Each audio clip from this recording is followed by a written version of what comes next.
Hoy en Hablemos PLAF tenemos una invitada especial que representa liderazgo, evolución y compromiso empresarial. Nos acompaña Estefanía Lau, gerente de Caraballo Glass, una empresa con más de 40 años de trayectoria en el sector automotriz. Conversaremos sobre su camino profesional, los retos de hacer crecer una empresa familiar y cómo la transparencia, el control y la prevención de riesgos se convierten en pilares claves para sostener y escalar un negocio en el Perú. Bienvenida, Estefanía. Gracias por acompañarnos en esta mañana. Y en primer lugar, yo quiero empezar haciendo una pregunta muy puntual. Cuéntanos de ti, cómo es que tú te has involucrado en ese sector y háblanos de los retos que tiene como una empresa familiar. Gracias, Víctor, por la invitación. Bueno, te comento. Mi formación en realidad es contadora. Mi profesión es contadora. Estuve de alguna manera siempre con el tema automotriz. Llevo 12 años, ya me incorporé al mundo corporativo. Trabajé en el grupo Inchcape, ¿no? Que vende vehículos de alta gama. Okay. Después de ese tiempo, ingresé a Caraballo Glass, fue la cual es la empresa de mi papá, ¿no? Entonces, el reto no fue fácil porque yo venía de un mundo corporativo. Y del sector contable. Y del sector contable, ¿no? Entonces, de algún u otro modo, mi vida siempre estuvo vinculada al sector automotriz como tal, ¿no? Yo nunca planifiqué entrar a ese grupo, ¿no? Que iba en paralelo a también lo que era el negocio familiar. Entonces, cuando entro a Caraballo Glass, fue un gran reto para mí, porque tenía que de alguna manera mantener esa forma de trabajo que ya lo tenía en todo ese tiempo, ¿no? Mantenernos en la tradición, ¿no? De una manera familiar, pero a la vez también en la innovación. Porque la empresa no puede quedar ahí nomás, sino que cada día hay que seguir buscando las mejores. Si es una empresa de 40 años, ¿cómo es posible? ¿Cuáles son las pautas que se tienen para que una empresa familiar pueda subsistir por tanto tiempo? Mira, yo considero de que los miembros de la familia tenemos que estar abiertos a los cambios.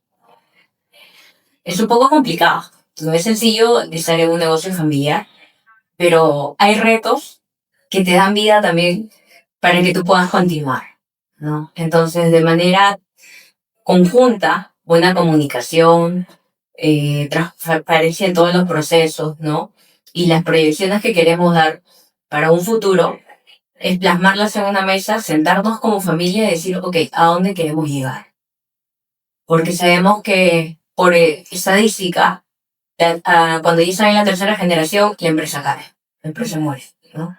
Entonces no queremos ser esas estadísticas, queremos cambiar, ¿no? Entonces para ese cambio se tiene que trabajar día a día, día a día, porque es un cambio de mentalidad.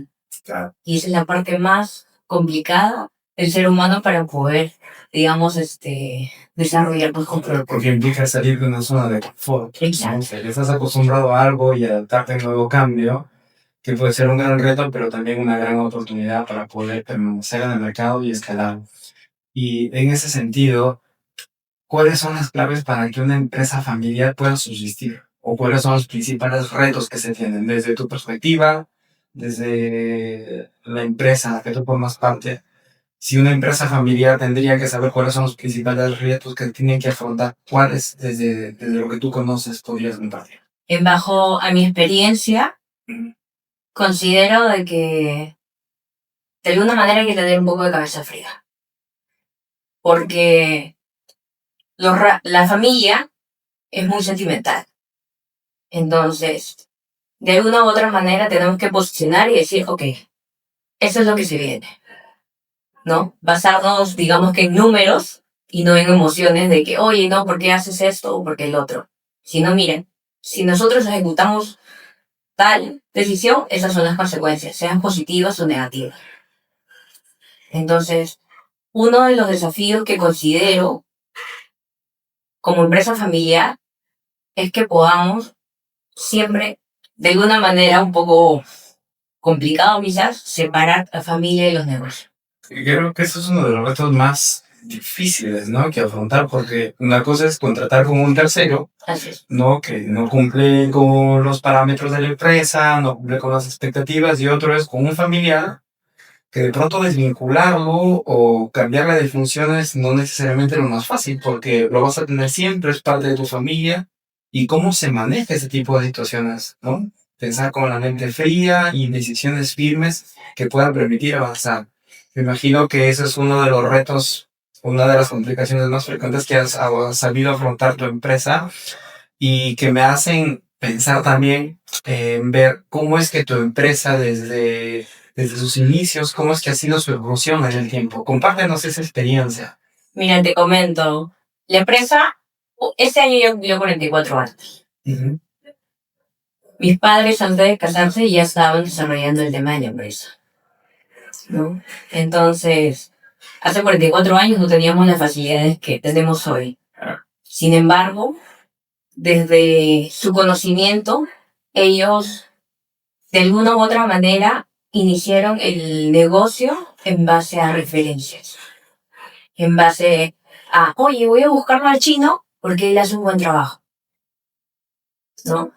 Y hasta hoy nos buscan quizás por esas referencias que que mis padres en su momento han forjado, ¿no? Y entonces, hoy por hoy es seguir ese legado, ¿no?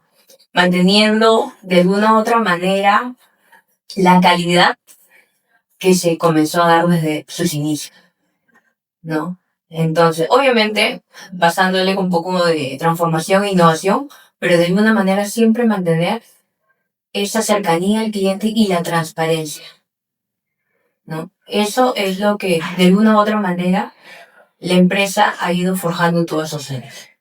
Muy interesante. ¿Y cuál es el reto personal que has afrontado, el mayor reto personal que has afrontado dentro de la empresa? El mayor reto ha sido en tomar las decisiones, a veces complicadas, ¿no? Desvincular a veces un colaborador de hace muchos años, ¿no? Claro. Y es casi prácticamente parte de la familia. Así es, ¿no? Pero a veces ese tipo de situaciones hace también que la empresa pueda evolucionar, Mm. ¿no? Y dentro de los servicios amplios que ofrece la empresa, ¿qué tipo de servicios son los que ustedes se encuentran especializados? Mira, nosotros nos dedicamos en sí venta y instalación de vidrio para todo tipo de vehículo. Hablamos desde un auto, una camioneta, un ajuste, un interprovincial, un bus, camiones y hasta las maquinarias como el Caterpillar y los Komatsu. Cada tipo de vehículo tiene su propia grado de dificultad, ¿no? Entonces, si tú me preguntas cuál es mi servicio básico, quizás puede ser un pegado de retrovisor, ¿no? Digamos que algo sencillo, ¿no? Pero, como te digo, cada vehículo tiene una complejidad diferente, a diferente nivel. Entonces, lo que nosotros de una u otra manera queremos transmitir es que no solo se trata en el tema de la calidad, en tema de vidrios, sino en el tema de la instalación. Porque la instalación tiene que ser correcta, utilizando los aditivos o pegamentos con los correctos componentes, ¿no? Que a veces por falta de conocimiento uno busca la manera más fácil cuando puede salirle quizás más caro. Claro, claro. ¿Y ustedes trabajan con aseguradoras? Sí, ¿Qué tipo de relación tienen con las aseguradoras? Sí, en ese caso tenemos dos formas de atención al cliente, de manera particular y de manera asegurados. ¿Qué quiere decir con esto? Que si tu vehículo está asegurado contra todo riesgo con diferentes aseguradoras como Mafre, Positiva, Qualitas, Pacífico o La Positiva, nosotros venimos a ser proveedores nacionales para que podamos atender y hacer la reposición de tu vida. ¿Cómo hace el asegurado? Simplemente tiene que reportar a cualquiera de sus aseguradoras y después ya seguir el flujo internamente, ¿no? Tener una comunicación con nosotros y nosotros hacer la programación de manera inmediata. Interesante. Y cuéntanos del proceso de expansión de Caramello Glass. Mira, hoy por hoy tenemos ya 6 sedes, ¿no? A nivel Lima metropolitana. La principal se encuentra en Comas, pero tenemos sitiado en diferentes puntos. En el norte estamos Puente Piedra, Caraballo, luego tenemos en la zona sur que es Pachacamac, en la zona centro que es La Victoria, y después tenemos en la otra zona que viene a ser Jicamarca, también estamos sitiados ahí. Claro, y en ese proceso de expansión entiendo que también ustedes afrontan también riesgos diversos, de diversa índole, de pronto operativos, también legales. ¿Cuáles crees que son los principales riesgos que afronta este tipo de empresas familiares? Mira, para empezar, fue un reto poder abrir desde nuestro segundo local, porque de alguna manera tienes que mantener un estándar, Claro, ¿no? una calidad. Una calidad, claro, ¿no? Entonces, nuestro grupo humano es esencial, ¿no? Porque ellos son el reflejo de nosotros como empresa. Entonces, de alguna manera, eso hace que nos mantengamos en el mercado manteniendo un estándar, una calidad, ¿no? Y los clientes puedan venir con seguridad y confianza a nuestros locales. Claro, y todo ello en parte porque ustedes a lo largo del tiempo han establecido estandarización de servicios, controles específicos, y en ello, ¿qué es lo que pasa cuando una empresa no establece controles? Mira, cuando no establece controles, simplemente se cae. Comienzas a tener déficit de un lado u otro. No solamente con el tema, obviamente va a impactar financieramente, ¿no? Y tu operatividad no la vas a poder controlar. Sin embargo, de alguna u otra manera, nuestro rubro es informal, pero tratamos en la medida posible, ¿no? De que eso se mantenga con buenos controles, ya sea vía sistema o controles netamente operativos. Y claro, y digamos que estos controles también van de la mano también con la transparencia que ustedes realizan sus trabajos. En el tiempo, ¿cómo es que ustedes han ido asegurando ese aspecto de transparencia que le dé tranquilidad al cliente? Para empezar, lo que al cliente tratamos de brindarle, antes de brindarle ya el servicio de ejecutarlo, es comentarte cuál es la diferencia de un vidrio con otro, ¿no? Información directa, ¿no? Para que el cliente pueda tomar la mejor decisión, ¿no? Y pueda realizar el cambio. O sea, simplemente para mí, en resumen, es información directa. Ok, pero cuando trabajan con las aseguradoras, ¿ustedes qué tipo de exigencias de controles piden? ¿Cómo es ese tipo de atención? Coméntanos sobre Mira, ello. las aseguradoras, antes de poder ser nosotros un proveedor, nosotros tenemos que cumplir una serie de requisitos que nos pide la aseguradora, ¿no? Una vez teniendo ya todo ese checklist, nuestros asegurados pueden acercarse con nosotros, pueden, digamos, podemos atender sus vehículos sin ningún problema y pero antes también, como te digo, antes de todo eso, no quita que yo también le pueda brindar y darle conocimiento al cliente. Porque si bien es cierto, puede ser un asegurado, pero el asegurado también tiene derecho a conocer a más información sobre, digamos, sobre el vidrio que le van a poner. Claro, claro. Y digamos, ustedes en comparación a las aseguradoras dan un servicio, las aseguradoras de la misma manera también establecen un mecanismo de atención en particular. Digamos, ¿por qué en el mercado los potenciales clientes que tienes deben elegir a cada de ellos más? Mira, ¿por qué elegirnos? Transparencia y servicio, rapidez y calidad. Y controles. Y controles. Que aseguran una calidad del servicio. Ajá. Si tú tienes que compartir algún consejo a las empresas que están creciendo, pero no le dan mucha importancia a los controles, ¿tú qué consejo les darías? Según tu experiencia, bueno, consolidada de más de 40 años, 44 años ya, ¿no? ¿Qué consejo es lo que tú tendrías que compartir? El consejo que tendría que compartirles a ellos es que le den ese espacio a crear controles. Porque a veces no le dan esa importancia de vida y es ahí donde en apuros se ve la necesidad, ¿no? Entonces, darle un poquito de tiempo y análisis para poder dónde es el punto de mejora.